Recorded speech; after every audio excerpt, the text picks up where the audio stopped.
সামনে ছিলেন ঘোষণা দিচ্ছেন, তারা এখন এই মুহূর্তে যাচ্ছে। আমরা কয়েকজন আইনজীবীর সঙ্গে আসলে মতো কথা বলতে চাই। আমরা সব শুনছিলাম আজকে যে দাঁড়িয়েছেন, কেন দাঁড়িয়েছেন এবং বিচারপতির সংবর্ধনা নিয়ে কেন বর্জন আপনারা করেছেন? বাংলাদেশের প্রধান বিচারপতি মাননীয়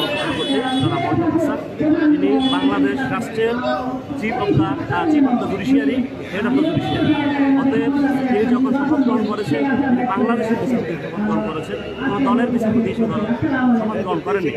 বিগত 25 তারিখে মাননীয় প্রধান বিচারপতি শপথ গ্রহণ করার পরে আমরা দেখতে পাচ্ছি যে বিভিন্ন দলীয় সংবর্ধনা দিচ্ছেন তিনি, যেটি বাংলাদেশের প্রধান বিচারপতি হিসেবে এর পূর্বে 23 জন বিচারপতি এসেছেন, তিনি 24তম বিচারপতি। বাংলাদেশের ইতিহাসে কোনো বিচারপতি এই ধরনের সংবর্ধনা নেন নাই এবং নিতে পারেন না। বাংলাদেশের বিচারপতি হিসেবে তিনি যখন শপথ গ্রহণ করেছেন, তিনি এদেশের 16 কোটি মানুষের বিচারের শেষ আশ্রয়স্থল। আমরা মনে করি তিনি যখন এই বিচার বিভাগের প্রধান হিসেবে দায়িত্ব গ্রহণ করেছেন, তিনি কোনো অবস্থাতে কোনো দলীয় ম্যান্ডেট নিয়ে, কোনো দলের পদচারণা, কোনো দলের পদবি নিয়ে তিনি থাকতে পারেন না।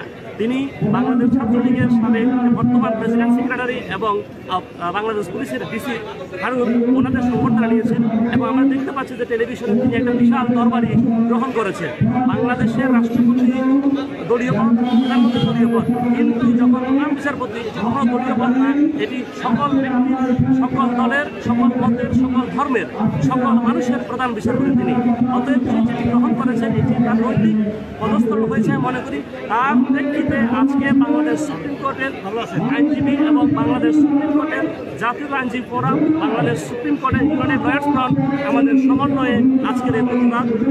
আপনারা বলছেন যে রাজনৈতিক সংবর্ধনা নিচ্ছে, আসলে কারা সে রাজনৈতিক সংবর্ধনা আয়োজন করেছে, কোথায় করেছে?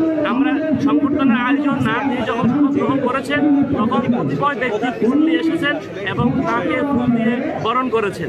এই বরণের মধ্য দিয়ে তিনি যে নৈতিকভাবে তিনি পরাজয় হয়েছেন, সেটি আমাদের জন্য জাতি হিসেবে একটা কলঙ্ক এবং বাংলাদেশ সুপ্রিম কোর্টে যেটা কখনো ঘটেনি ইতিপূর্বে, যা তিনি ঘটিয়েছেন দলীয় পরিচয় দিয়ে। তিনি বাংলাদেশের মানুষের বিচারের আশ্রয় হয়ে বিচার পরিচালনা করবেন, সেটা নিয়ে জাতির প্রশ্ন। বিচারপতি আসে, এই বিচারপতি চলে যায়।